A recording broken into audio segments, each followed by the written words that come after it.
आइए देखते हैं संज्ञा के प्रकार। पिछले वीडियो में हमने संज्ञा की परिभाषा देखी थी। किसी व्यक्ति, वस्तु, जाति, स्थान या मन के भाव के नाम को संज्ञा कहते हैं। अब देखते हैं इसके प्रकार। संज्ञा 3 प्रकार की होती है: व्यक्तिवाचक संज्ञा, जातिवाचक संज्ञा और भाववाचक संज्ञा। व्यक्तिवाचक संज्ञा की परिभाषा है: जो शब्द किसी विशेष व्यक्ति, वस्तु और स्थान के बारे में बताएं। उदाहरण के तौर पर, भारत एक विशाल देश है, हिमालय सबसे ऊंचा पर्वत है, सीमा पढ़ा रही है। यहाँ किसी विशेष व्यक्ति, वस्तु के बारे में बताया गया है। जैसे देश, विशाल देश कौन सा है? भारत। सबसे ऊंचा पर्वत कौन सा है? हिमालय। कौन पढ़ा रही है? सीमा। इसलिए ये व्यक्तिवाचक संज्ञा किसी विशेष व्यक्ति, वस्तु के बारे में बताया गया है।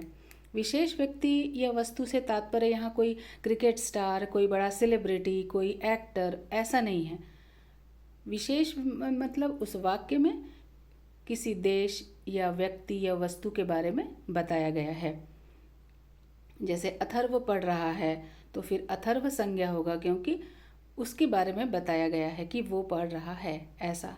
इसलिए भारत, हिमालय और सीमा ये व्यक्तिवाचक संज्ञा होगी, क्योंकि देश ये खास किसी विशेष देश के बारे में बताया गया है, भारत किसी विशेष पर्वत के बारे में बताया गया है, हिमालय और किसी विशेष शिक्षिका के बारे में बताया गया है कि सीमा पढ़ा रही है, ऐसा।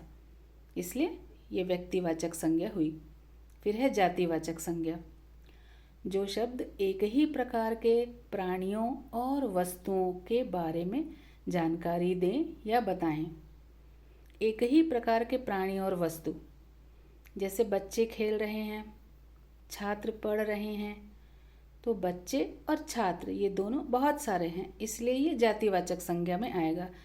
यहाँ मैंने उदाहरण के तौर पे दिया है पेड़ पौधे, एक ही प्रकार के बहुत सारे हैं।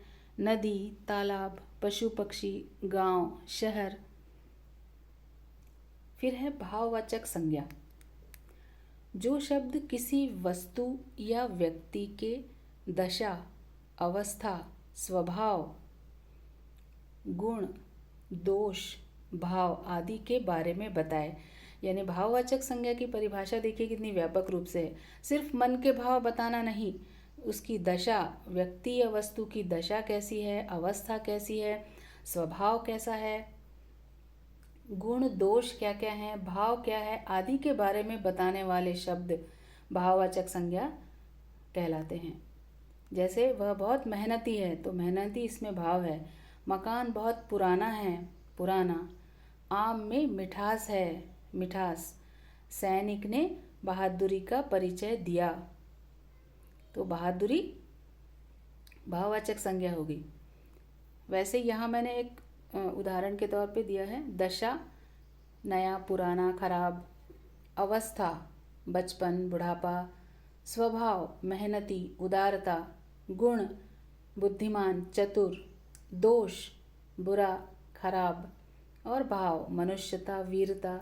इसमें देश प्रेम, देशभक्ति, सौहार्द, भाईचारा सब आएगा इसमें। तो यही भाववाचक संज्ञा। तो संज्ञा के प्रकार, संज्ञा 3 प्रकार की है: व्यक्तिवाचक संज्ञा, जातिवाचक संज्ञा और भाववाचक संज्ञा। व्यक्तिवाचक संज्ञा में किसी विशेष व्यक्ति के बारे में या वस्तु के बारे में बताया गया है। जातिवाचक संज्ञा में एक ही प्रकार के प्राणियों और वस्तुओं के बारे में बताया गया है। और भाववाचक संज्ञा में किसी व्यक्ति या वस्तु की दशा, अवस्था, स्वभाव, गुण, दोष और भाव आदि के बारे में बताया गया है। ये हुए संज्ञा के प्रकार।